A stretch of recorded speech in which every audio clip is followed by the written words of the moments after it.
सुदामा की दीन दशा करुणा करके करुणा निधि रोए, पानी परात को हाथ छुओ नहीं, नैनन के जल सो पग धोए। आज भगवान श्याम सुंदर रुक्मणी जी को जल लेने के लिए भेजा है। रुक्मणी जी ने विलंब लगा दिया। एक एक कांटे को निकालते जाते हैं, एक एक कांटे को निकाल रहे हैं, रो रहे हैं। सुदामा जी इतना रोए हैं कि उनके रोने से उनके पैरों की आंख के अश्रु से भगवान ने सुदामा जी के पैरों को धोया है। आज ये देख करके 36,000 राजागण उपस्थित सब रो रहे हैं। 16,108 रानियां ये दृश्य देख करके रो रही हैं। छत्रपति राजाधिराज द्वारकाधीश का, द्वारिका का जो महाराज है, द्वारकाधीश है, वो आज सुदामा जी के पैरों को धो रही है। धोते धोते दोनों के नेत्र सजल है, दोनों के नेत्रों से अश्रु की धार बह रही है।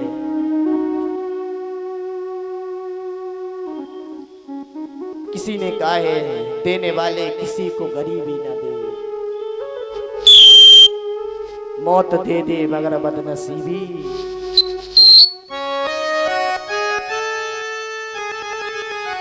सज्जनों,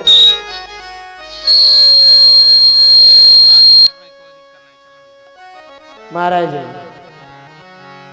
आज भगवान श्याम सुंदर ने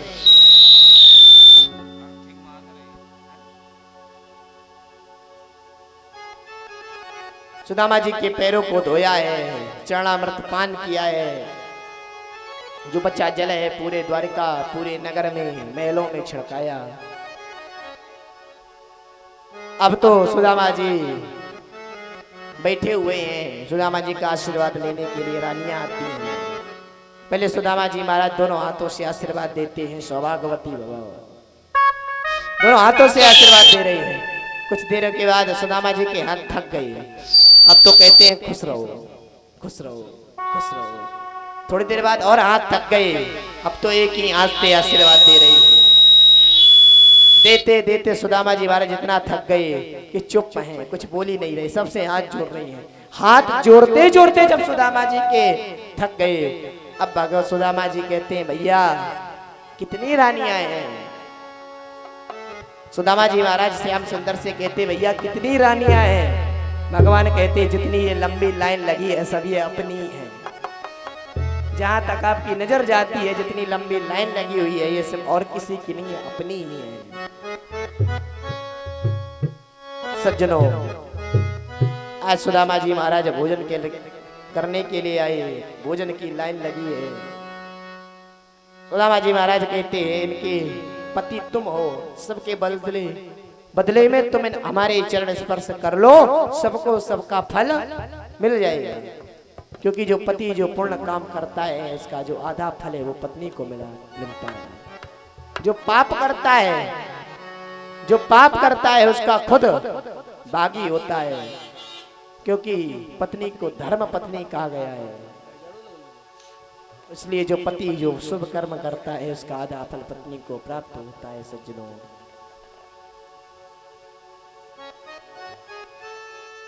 आज श्री सुदामा जी महाराज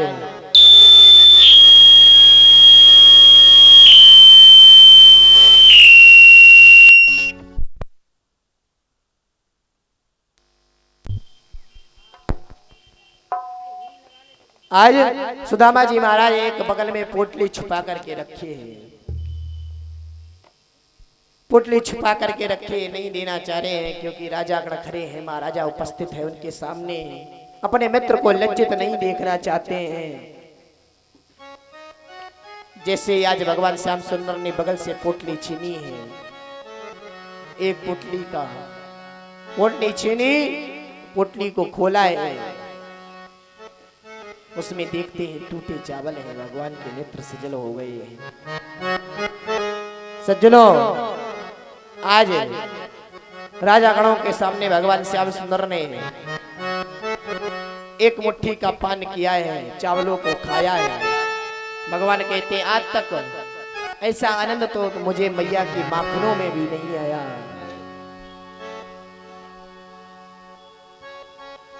जो मैया माखन बनाती थी ऐसा आनंद तो आज तक मैया के माखनों में भी नहीं आया है।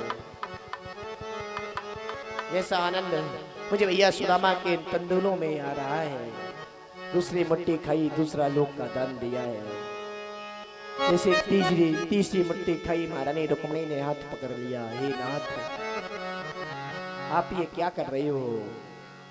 सब कुछ अगर इन्हीं को दे दोगे तो हमारे लिए क्या बचेगा? तो महाराज सब कुछ आप इनको ही दे दोगे तो हमारे लिए क्या बचेगा? श्री ठाकुर जी महाराज कहते हैं, रानी क्यों रस में विषवान कियो,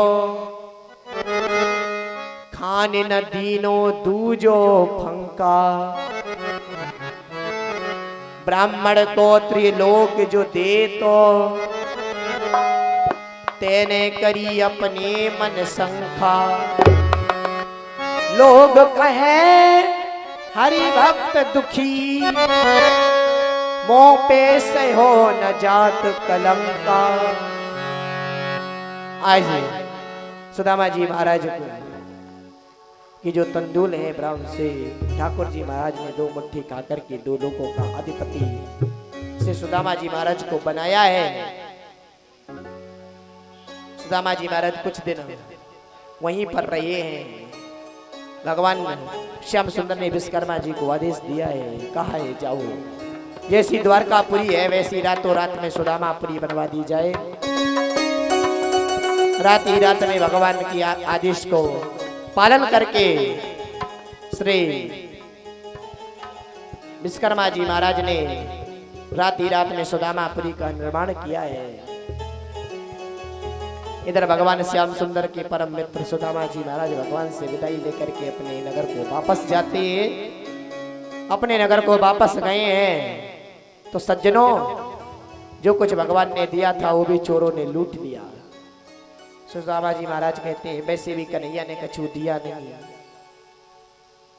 और जो कुछ दिया था वो भी चोरों ने लूट लिया। सज्जनों, आज श्री सुदामा जी महाराज अपने घर को वापस आए हैं। क्या देखा? वहां हाथी मेरी टूटी झोपड़िया, वहां कंचल महल खड़े, सुदामा मंदिर देख डरी। उस मंदिर के पास सुदामा जी खड़े हैं, महारानी सुशीला आई हैं। सुदामा जी महाराज का अर्चन पूजन बंदन करके अंदर ले गई हैं। श्री सुखदेव जी महाराज कहते हैं, राजन भगवान श्याम सुंदर अपने भक्तों की रक्षा करते हैं, अपने मित्रों को अपना मित्र बनाते हैं। एक समय की बात है, भगवान समय समय पर अपने पुत्रों को उपदेश भी दिया करते हैं। आज भगवान श्याम सुंदर सुधर्मा सभा में बैठे एकदम गंभीर हैं, अपने पुत्रों से कहा है। कृष्ण बोले, व्यक्ति को बिगड़ने के 4 साधन हैं। अगर सुंदर रूप का हो, युवा अवस्था हो, ज्यादा संपत्ति हो, सत्ता मिल जाए, यदि इन 4 चीज भी किसी के पास हो तो वो व्यक्ति के बिगड़ने के लक्षण ज्यादा होते हैं। भगवान ने अपने पुत्रों को उपदेश दिया है। भगवान अपने पुत्रों से कहते हैं, बेटा कभी भी संतों का अपमान नहीं करना चाहिए, क्योंकि भगवान खुद कहते हैं, हम संतन के दास, अंत मेरे मुकुट मणि। हम तो संतों के दास हैं, हम तो भक्तों के दास हैं। आज ऐसा सुंदर सा बड़े सुंदर जगह है, सप्तऋषि है, पिंडरा क्षेत्र है, वहां पर बड़े बड़े संत विराजमान हैं। सज्जनों, विश्वामित्र, अशिष्ट, कंठ, दुर्वासा, भृगु, अंगिरा, कश्यप, वामदेव, अत्रा, वशिष्ठ, नारद बड़े बड़े महात्मा बैठे हैं। जामवंती का पुत्र है शाम्ब। इसका नाम शाम्ब ऐसे पड़ा है, जामवंती के पुत्र नहीं हुआ है, कृष्ण जी ने तपस्या करी है। भगवान भोलेनाथ ने कहा हम जाएंगे, महारानी सती ने कहा हम जाएंगे। दोनों की कृपा हुई है। शंकर जी बोले बन गया काम। मुझसे और पार्वती में झगड़ा हो रहा है। पार्वती कह रही है मैं कृष्ण का बेटी बन के जाऊंगी, और मैं कह रहा हूं मैं कृष्ण का बेटा बन करके जाऊंगा। परंतु हम दोनों का एक पुत्र बनेगा। आपने तपस्या कर ली है, हम दोनों ही संयुक्त रूप में आपका पुत्र बनकर के आएंगे। पार्वती भगवान भोलेनाथ भगवान श्याम सुंदर के पुत्र बनकर के आते हैं। जो श्याम नाम का पुत्र है बड़ा ही सुंदर है भाई। सब भाइयों में प्रथम भैया बड़े हैं, बड़े बड़े संत बैठे हैं। पिताजी दिन रात इन संतों की प्रशंसा करते हैं। संत त्रिलोकदर्शी हैं। मुझे लगता है आज इनका परीक्षण करना चाहिए। सारे जितने भी वहां पर भगवान के जो पौत्र हैं पुत्र हैं, सब सांब को स्त्री बनाते हैं। स्त्री बना करके पेट में कपड़ा लगा करके संतों के पास जाते हैं और संतों से कहते हैं महाराज ये स्त्री है, इसका नया नया विवाह हुआ है, आप बताइए ये गर्भवती है, इसके पेट में पुत्र होगा या पुत्री होगी। महाराज जैसा संतों ने देखा कहा अरे दुष्ट, कृष्ण के पुत्र हो, पेट में कपड़ा बांध करके लाए हो, हमारा उपहास करते हो, जो मैं श्राप देता हूं, ना तो इनके गर्भ में पुत्री होगी ना पुत्र होगा, मूसल होगा जो तुम्हारे पूरे वंश का नाश कर देगा। तुम्हारे यदुवंश का नाश कर देगा। इतना सुनते ही खन सारे यदुवंशी घबरा गए हैं। युग्रसेन जी महाराज ने सबसे कहा है बाबा हमें बड़ी गलती हो गई है, हमने संतों का अपराध किया है। वसुदेव जी महाराज ने उससे पिसवा करके यमुना नदी में बहा दिया, जो जाकर के घास बन गया। घास बन करके वो मूसल है वो प्रकट होता है। भगवान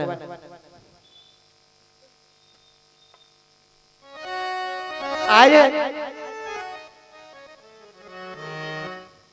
भगवान श्याम सुंदर विराजमान है।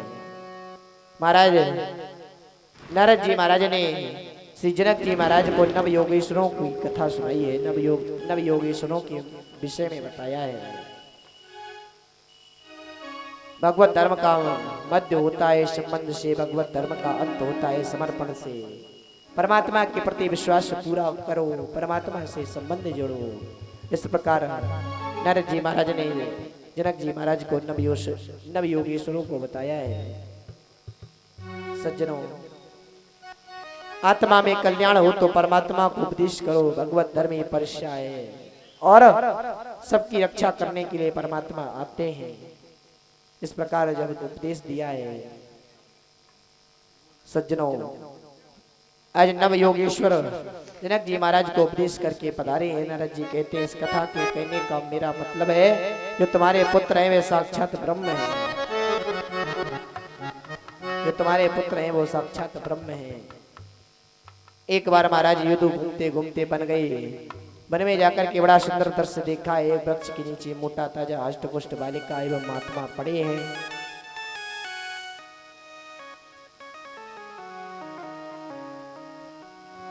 महाराज यदु महाराज वहां जाकर के ऐसी अटपटी बात कही है, यदि कोई मोटा संत होता तो मैं श्राप दे डालता। उन महात्मा का नाम था दत्तात्रेय जी महाराज।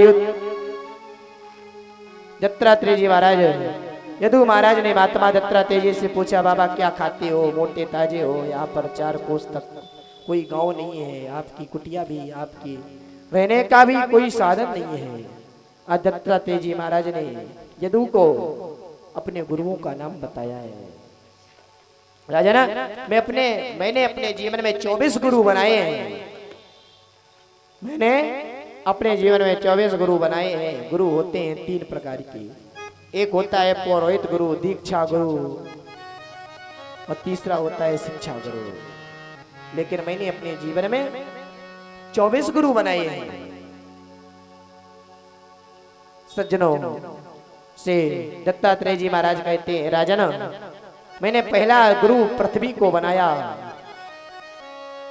मैंने अपने जीवन में पहला गुरु पृथ्वी को बनाया। मैंने पृथ्वी को गुरु बनाकर के शिक्षा प्राप्त की कि संत को पृथ्वी के समान सहनशीलता होना चाहिए। सहनशील और वैराग्य संत का जीवन है, इसीलिए पृथ्वी की तरह सहनशील होना चाहिए। दत्तात्रेय जी महाराज कहते हैं मैंने दूसरा गुरु वायु को बनाया है। वायु चलती तो तेज है परंतु दिखाई नहीं देती है। महाराज मैंने तीसरा गुरु मैंने अपने जीवन में जो तीसरा गुरु है आकाश को बनाया है। आकाश को गुरु बनाकर के शिक्षा प्राप्त की है। आकाश का अर्थ है अवकाश। जो रास्ता देता है वो आकाश है और मेरे मुख से निकलने वाली जो वाणी है परा पश्यन्ति मध्यमा विखरी है। चार वाणी है मेरे मुख से निकलने वाली जो वाणी उसे आपके कानों तक पहुंचाने का रास्ता, उसी का नाम आकाश है। लेकिन आकाश कितना फिट चौड़ा लंबा है, इसी प्रकार जो संत हैं तो जैसे आकाश के यदि अंत का कोई पता नहीं है वैसे नारायण के भजन का भी कोई पता होना नहीं चाहिए। मैंने आकाश को गुरु बनाया। यदु महाराज से कहते हैं दत्तात्रेय जी महाराज राजन मैंने चौथा गुरु अपने जीवन में मैंने चौथा गुरु अपने जीवन में जल को बनाया है, क्योंकि जल से मैंने सीखा है ऐसी वाणी बोलिए जो मन का आपा खोए और अन्न को शीतल करे आप शीतल होए। जल का मतलब होता है शीतलता। जल का मतलब होता है शीतलता। आप जल को कितना भी गर्म करो शीतल हो ही जाएगा। और वाणी को पवित्र बनाओ, वाणी को निर्मल बनाओ, वाणी को पवित्र बनाओ निर्मल बनाओ। ऐसी वाणी बोलिए जो मन का आपा खोले और अन्न को शीतल करे और आप शीतल हो। मैंने अपने जीवन में चौथा गुरु जल को बनाया है। जल को बना करके मैंने शिक्षा ली कि व्यक्ति को ऐसी वाणी का प्रयोग करना चाहिए कि सामने वाले को व्यक्ति को भी अच्छा लगे और जो आप कह रही हो आपको कहने में भी अच्छा लगे। दत्तात्रेय जी महाराज कहते हैं राजन मैंने अपने जीवन में पांचवा गुरु अग्नि को बनाया है। अग्नि को बना करके मैंने ये शिक्षा ली है संत को ज्ञानवान होना चाहिए। ज्ञानवान संपन्न संत समाज का कल्याण कर सकता है। और महाराज जैसे स्वयं शास्त्र का ज्ञान नहीं है वो दूसरे को कल्याण क्या करेगा। ज्ञान रूपी अग्नि में समस्त कर्म जल कर के राख हो जाते हैं, तभी जीवन का कल्याण हो सकता है। दत्तात्रेय जी महाराज कहते हैं मैंने छठवां गुरु चंद्रमे को बना करके शिक्षा ली है। दत्तात्रेय जी महाराज कहते हैं यदु से कह रहे हैं कि प्रतिपदा के दिन चंद्रमा छोटा होता है, दूज के दिन थोड़ा बड़ा, फिर तीज के दिन और बड़ा, पूर्णिमा को आते आते चंद्र का आकार गोल हो जाता है। लेकिन वास्तवता में चंद्र का कभी छोटा नहीं होता है, कभी बड़ा नहीं होता है।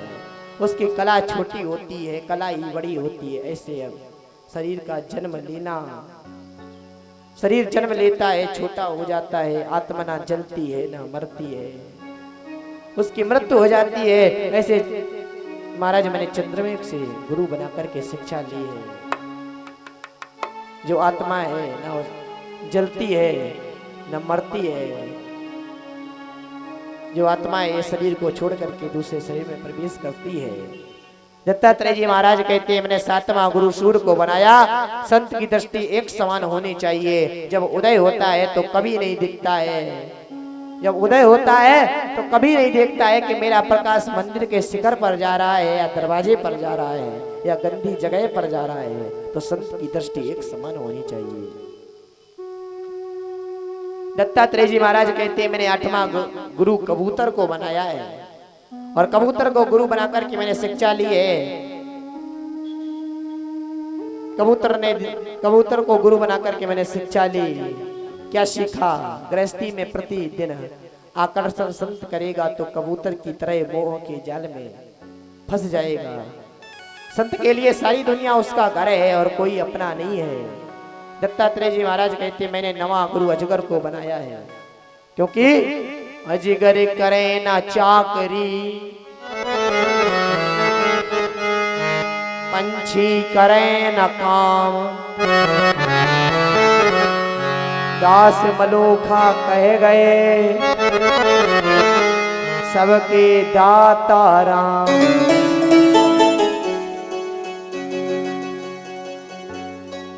अजगर कुछ नहीं करता है, फिर भी भगवान उसको भोजन पान कराते हैं। अजगर करे ना चाकरी, पंछी करे ना काम, और सबके जो दाता है भगवान राम, सबको खाने ना खाने को कुछ ना कुछ देते हैं। 10वां गुरु सागर को बनाया है, 11वां पतंगा को बनाया है, 12वां भौरे को बनाया, और जो 13वां गुरु मैंने बनाया है दत्तात्रेय जी महाराज कहते हैं मधुमक्खी को बनाया। जीवन भर अपने लिए शहद इकट्ठा करती है लेकिन उसे खा नहीं पाती। और 14 गुरु है, 14वां गुरु मैंने हिरण को बनाया है।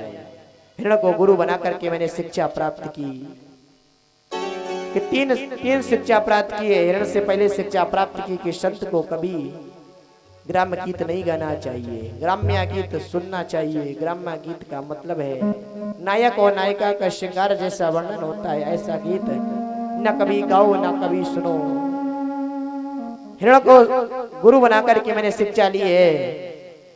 हिरण की नाभि से कस्तूरी होती है, कस्तूरी पेट में से फूटती है तो अंदर से महक निकलती है। हिरण सोचता है कि तो ये सुंदर सुगंध कहाँ से आई है, दौड़ पड़ता है, सुगंध के पीछे प्राण निकल जाते हैं, लेकिन ये समझ नहीं पाता ये सुगंध मेरे अंदर आई तो आई कहाँ से। तू सोच ले मन में कृष्ण, कृष्ण तेरे तन में